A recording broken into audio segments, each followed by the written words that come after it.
Kemudian ada juga penelitian yang berbeda ya terhadap 63 orang yang di PHK dari perusahaan komputer yang bangkrut. Ya, kelompok satu tidak diberikan konseling sama sekali dan kelompok dua dilakukan konseling secara rutin. Ya. Apa hasilnya? Kelompok satu yang tidak diberikan konseling ternyata hanya 18% yang telah bekerja kembali dalam waktu 8 bulan. Sementara kelompok kedua yang dilakukan konseling secara rutin, mereka ternyata telah bisa bekerja kembali dalam waktu yang sama ya, dalam waktu 8 bulan sebanyak 53%. Ya, sedangkan orang-orang ini kan dirandom secara acak. Nah, apa sih hasil penelitian ini dengan kondisi yang kita pelajari, teman-teman? Kita lihat ya dari penelitian tentang marshmallow tadi yang pertama saya ceritakan, bahwa ketika dari kecil pun terlihat seorang anak yang bisa mengendalikan secara emosinya, karena keinginan memakan marshmallow itu adalah sebuah keinginan emosi, itu adalah dorongan emosi.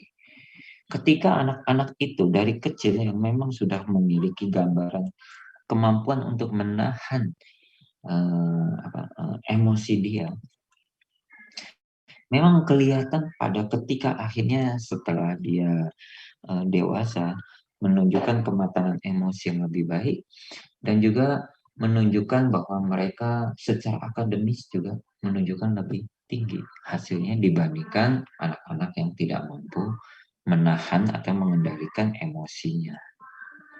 Ya, itu penelitian yang sangat terkenal dan teman-teman bisa mencarinya dengan googling ya. Demikian halnya juga dengan penelitian yang kedua ya, ketika perusahaan itu bangkrut. Ternyata ketika orang itu dikonseling sehingga emosi dia bisa lebih sehat ya, bisa diarahkan, disalurkan dengan menjadi energi yang positif pada dirinya. Kita lihat dalam waktu 8 bulan begitu signifikan perbedaannya, di mana hanya 18% orang yang tidak dikonseling yang bisa kembali bekerja, sementara 53% yang dikonseling itu yang sudah bisa kembali bekerja. Begitu signifikan perbedaan kondisi dari dua kelompok tersebutnya. Itu juga menggambarkan betapa ketika orang itu dikonseling, kecerdasan emosi dia yang dilatih ya sebetulnya. Mengendalikan emosinya, mengontrol emosinya, menyalurkan kehidupan emosinya untuk menjadi lebih produktif. Sehingga akhirnya dia bisa melihat peluang-peluang dan bisa cepat pulih, cepat bangkit, mencari pekerjaan. Berikutnya, ada satu buah penelitian lagi yang lain. Ya, ini pada sekelompok wanita yang mengalami kondisi kanker ya, stadium 1 dan stadium 2. Jadi mereka dibagi dua kelompok, di mana yang kelompok pertama itu dilakukan konseling, kemudian mereka yang terlibat di dalam aktivitas kebersamaan dengan penyintas kanker ya. Ya, mereka selalu mengadakan kegiatan bersama, dilakukan konseling secara rutin, kemudian mereka yang terlibat secara aktif bahkan menjadi orang-orang yang membantu para penyintas kanker yang lain ya, untuk memberi motivasi. Nah, pada yang kelompok lain, yang kelompok kedua, itu mereka yang tidak mau bergabung dengan kelompok seperti ini ya, cenderung menyendiri ya. Kemudian juga bisa dikatakan jarang sekali melakukan konseling ya, karena dia juga jarang mau datang ketika diminta untuk sesi konseling ya, dan memang tidak aktif dalam keterlibatan kegiatan-kegiatan kebersamaan. Apa yang terjadi? Ternyata kelompok pertama memiliki harapan hidup jauh lebih tinggi dibandingkan dengan kelompok yang kedua. Nah, jadi teman-teman lihat betapa hebatnya pengaruh emosi terhadap fisik kita. Bahkan mempengaruhi secara luar biasa dan sangat signifikan terhadap kondisi fisik kita. Nah, jadi Dari sini semakin terlihat betapa pentingnya kecerdasan emosi di dalam kehidupan kita sehari-hari. Di dalam dunia kerja, ternyata emosi juga merupakan sumber inspirasi dari pekerjaan Anda. Karena karyawan yang mampu menjaga perasaan senang dan bahagia dalam pekerjaannya ternyata jauh lebih produktif ya. Ketika saya mendapati banyak klien-klien yang berbeda-beda. Ketika di perusahaan itu karyawannya merasa senang, bahagia dengan pekerjaannya ya. Memang mereka ternyata lebih mudah untuk diajak melakukan perubahan ya, karena memang problem terbesar juga adalah mereka berada di area comfort zone ya. Dan tapi ternyata mereka lebih mudah untuk diajak melakukan perubahan-perubahan dan cepat sekali menunjukkan perubahan-perubahan secara produktif ya. Saya banyak menemukan klien-klien saya ketika awal saya menangani, kemudian sampai pada akhirnya perubahannya.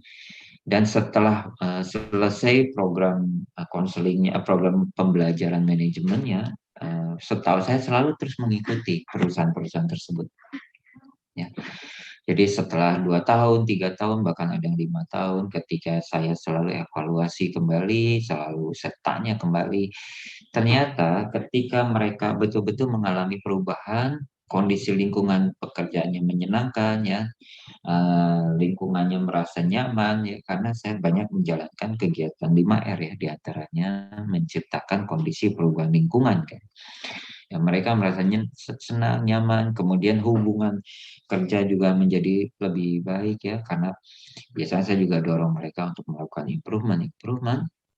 Nah, yang terjadi saya banyak mendapatkan perusahaan-perusahaan tersebut ternyata secara indikator produktivitas itu menunjukkan ke arah-arah yang positif. Sejujurnya saya juga sangat merasa senang dengan perubahan-perubahan dari klien-klien yang pernah saya tangani. Tetapi kuncinya sebetulnya adalah karyawan-karyawan tersebut merasa senang dan bahagia dengan pekerjaannya. Bahkan saya ada melihat tadinya sebuah pabrik benang ya, tadinya uh, kondisi quality-nya mengalami masalah, di mana tingkat grade yang diharapkannya itu hanya mencapai tingkat yang rendah ya, bahkan ada yang hanya 60 sekian persen ya, tidak sampai 70%. Dan terakhir saya dengar ya, ketika saya tanyakan lagi, mereka sekarang bisa meningkatkan hingga mencapai lebih dari 90%. Betul, belum mencapai yang diinginkan total 100% ya. Karena targetnya harusnya mencapai 97, 98 kalau nggak salah ya, kalau tidak salah. Tetapi dia bisa mencapai 93, 94 ya. Tapi perubahan ini pun sudah membuat mereka, para pimpinan-pimpinan di sana merasa sangat senang dan bahagia ya. Kita lihat perasaan senang bahagia dari karyawan-karyawannya itu menciptakan kondisi-kondisi yang lebih produktif pada akhirnya. Jadi kesimpulannya apa? Kecerdasan emosi itu, ya ini kemampuan untuk menyadari apa yang Anda rasakan serta orang lain rasakan, serta kemampuan untuk menggunakan sumber informasi tersebut menjadi sesuatu yang konstruktif atau yang berguna ya. Jadi energi emosi itu bisa diolah dan bisa menjadi tenaga yang kuat bagi dirinya. Ingat ya, di bagian awal-awal saya pembahasan ini, bahwa emosi ini menjadi sumber kekuatan yang luar biasa yang bahkan di luar nalar kita kan.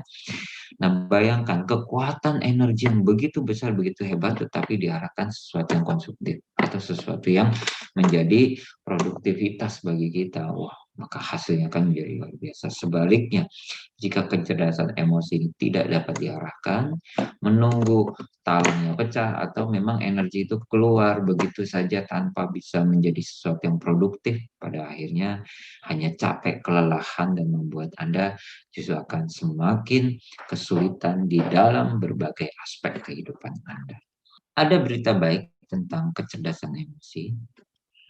Yang pertama, kecerdasan emosi masih bisa terus berkembang. Jadi teman-teman jangan khawatir, waduh, sudah seumur gini, udah kebiasaan begini, apakah saya masih bisa menjadi orang yang memiliki kecerdasan emosi yang lebih baik? Jawabannya bisa. Kecerdasan emosi tidak akan pernah bisa berhenti ya, selama kita mau belajar untuk meningkatkannya. Ya, jadi tidak ada batasan usia atau batasan pendidikan atau apapun juga. Prinsipnya kecerdasan emosi akan bisa terus berkembang. Yang kedua, kecerdasan emosi ternyata bisa dipelajari.